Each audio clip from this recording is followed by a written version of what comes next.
One of the most important tests we did was the Cybex test for me. So the Cybex test, we used specialized equipment to see the bilateral differences of the body. It gives you bilateral differences between your muscle groups.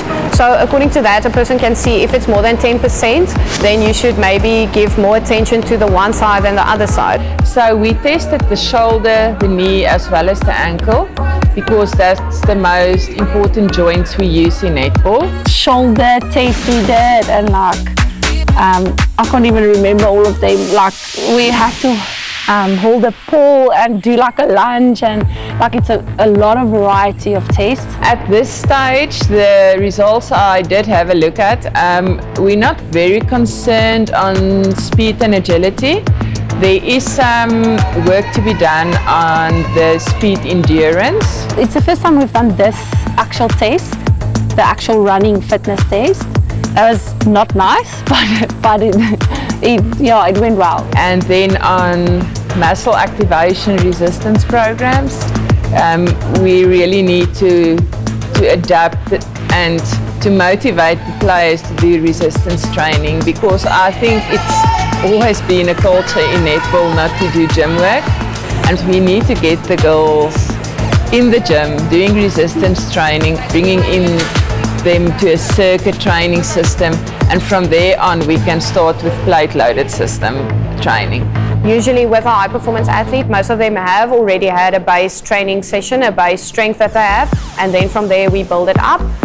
So that's the strength part, and then we also have certain phases in the strength sets so that we can work up to explosive power, for example. That's supposed to be just before the peak time, just before competition. I truly believe that if you do the hard work or whatever you can control, you need to control, and that's why training or doing all the work during the week.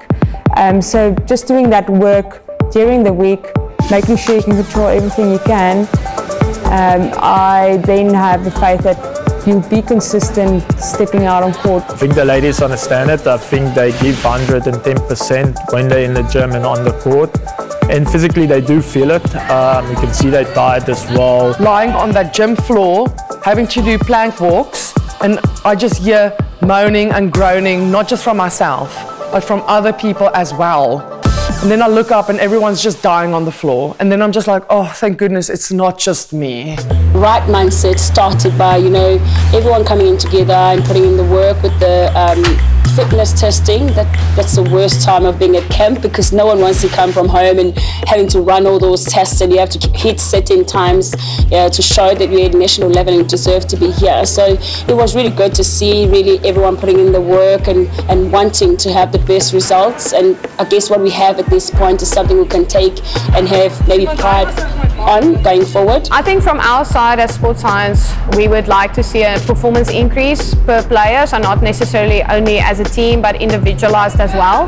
That's why we're also going to test them again. So after a certain amount of weeks that we ran the program with them, we're going to test them again to see if it had the benefit that we would have wanted. If I look at the results and I look at the potential and the talent we've got, we can really make a difference. I think it's very important with every training session, even if it's just like doing some vision stuff, to make sure you do it to the best of your ability, because practice doesn't make perfect. It's perfect practice makes perfect.